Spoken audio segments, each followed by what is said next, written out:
Olha, se tem uma pergunta que sempre aparece na conversa entre católicos e protestantes, é esta: por que a Bíblia Católica tem mais livros que a protestante?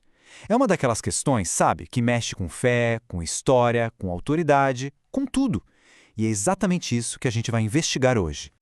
Então, vamos direto ao ponto. A acusação que a gente ouve por aí é bem séria.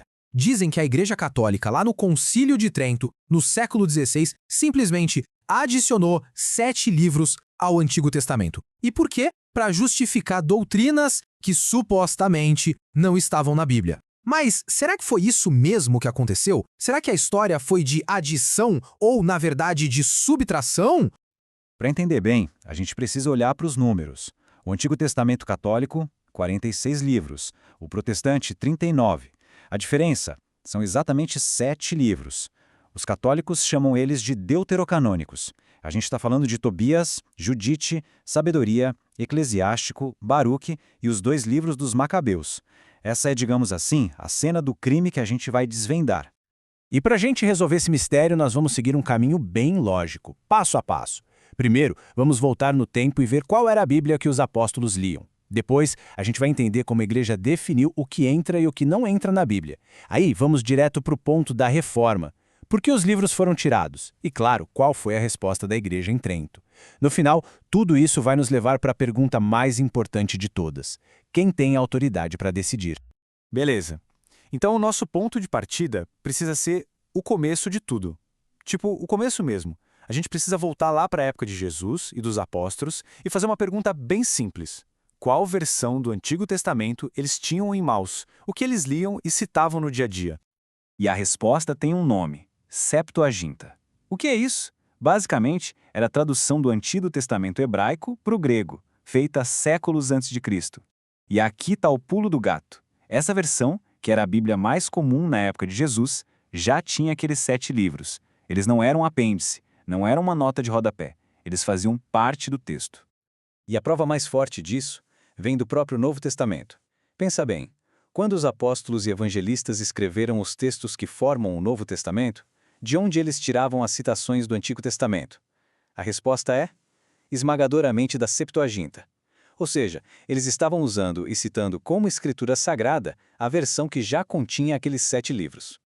E o mais interessante é que isso não é só uma visão católica da história. Historiadores muito respeitados, inclusive protestantes como J.N. de Kelly, confirmam isso. Eles dizem com todas as letras que a igreja dos primeiros séculos, a igreja que estava ali logo depois dos apóstolos, usava a Septuaginta, ou seja, a Bíblia dos primeiros cristãos já era essa versão com mais livros. Certo, mas aí pode surgir uma pergunta, né? Se os primeiros cristãos já usavam esses livros, por que a igreja em algum momento precisou criar uma lista oficial, um índice do que era a Bíblia? Bom, a resposta tem a ver com os desafios da época. Imagina só, o cristianismo crescendo, se espalhando, e junto com isso um monte de textos circulando. Alguns eram os evangelhos que a gente conhece, as cartas dos apóstolos, mas outros eram textos falsos com doutrinas bem estranhas. Para proteger a fé das pessoas e colocar ordem na casa, era preciso uma definição clara. A igreja precisou dizer: ok, pessoal, a lista de livros inspirados por Deus é esta aqui. E essa linha do tempo que a gente vê agora, ela é, sinceramente, demolidora para essa ideia de que a igreja adicionou livros em Trento. Presta atenção nas datas. Finalzinho do século IV, concílios de Hipona e Cartago, a igreja já lista formalmente os 73 livros. Isso é reafirmado em 1442, no concílio de Florença. Isso é quase um século antes de Martim Lutero sequer nascer. A lista já estava definida há mais de 1100 anos antes da Reforma. Ok, se a igreja não adicionou livros em Trento, a pergunta muda completamente de figura. O que então aconteceu no século XVI? E aqui a gente vira a chave da história. A gente para de falar de adição e começa a falar de subtração. A coisa toda começa a esquentar de verdade num debate teológico. Martinho Lutero estava defendendo suas novas ideias, como a de que não se devia rezar pelos mortos. Aí seus oponentes o confrontaram com uma passagem, justamente do segundo livro de Macabeus, que apoiava essa prática. E o que Lutero fez? Em vez de ajustar a sua teologia à Bíblia que ele tinha, ele, questionou a autoridade do livro. Foi a teologia dele que moldou a Bíblia, e não o contrário. E assim, ele removeu não só Macabeus, mas outros 6 livros.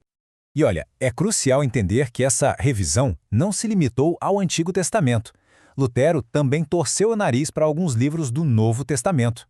A carta de Tiago, por exemplo, ele chegou a chamar de Epístola de Palha. Por quê? Porque ela diz que a fé sem obras é morta, o que batia de frente com a doutrina dele de salvação somente pela fé. Isso deixa bem claro que o critério principal para um livro ficar ou sair era se ele concordava com a teologia dele.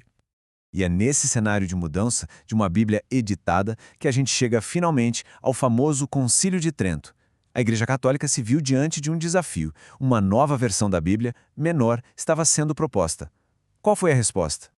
E aqui está o ponto central de tudo. O Concílio de Trento não adicionou livro nenhum, zero. O que Trento fez foi um ato de reafirmação, de conservação. A Igreja viu que livros que sempre estiveram lá estavam sendo retirados e disse, não, a Bíblia é esta aqui, a mesma que a Igreja reconhece há mais de 1000 anos. Foi uma resposta, não uma adição. Foi a defesa do cânone histórico. Quando a gente coloca lado a lado, o quadro fica bem nítido. De um lado, tivemos uma alteração, uma subtração de livros para que se encaixassem numa nova teologia. Do outro, uma reafirmação, a defesa da lista que a cristandade usou por séculos. Isso vira a mesa completamente.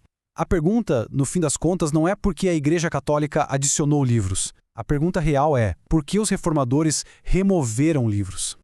E tudo isso, no fim do dia, nos leva a uma pergunta ainda maior, a verdadeira raiz de toda essa discussão, porque a questão não é só sobre 7 livros. A questão é quem tem autoridade para dizer o que é e o que não é a Bíblia.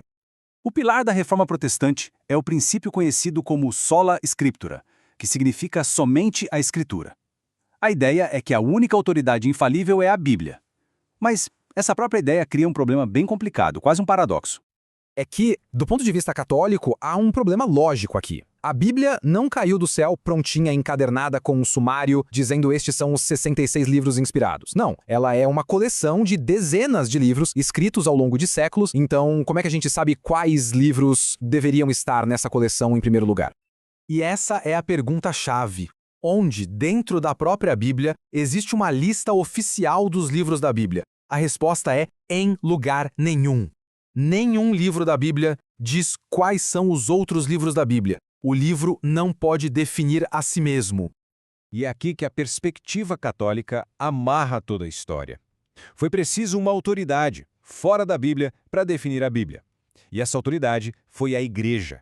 Guiada pela tradição que veio dos apóstolos, foi a Igreja que, ao longo dos primeiros séculos, discerniu e definiu quais livros eram de fato inspirados por Deus. Ou seja, a Bíblia, como a conhecemos, é filha da Igreja. O grande escritor G.K. Chesterton tem uma frase genial sobre isso. Ele dizia que separar a Bíblia da Igreja foi a maior loucura da história. É como querer a criança, mas rejeitar a mãe que a gerou. Historicamente, uma não existe sem a outra. E a gente termina com essa reflexão.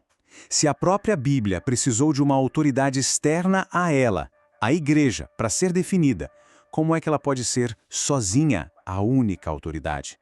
Se o livro não pode se definir, será que ele pode mesmo ser a autoridade final e exclusiva? Essa é a pergunta que fica no ar e que está no coração dessa divisão há mais de 500 anos.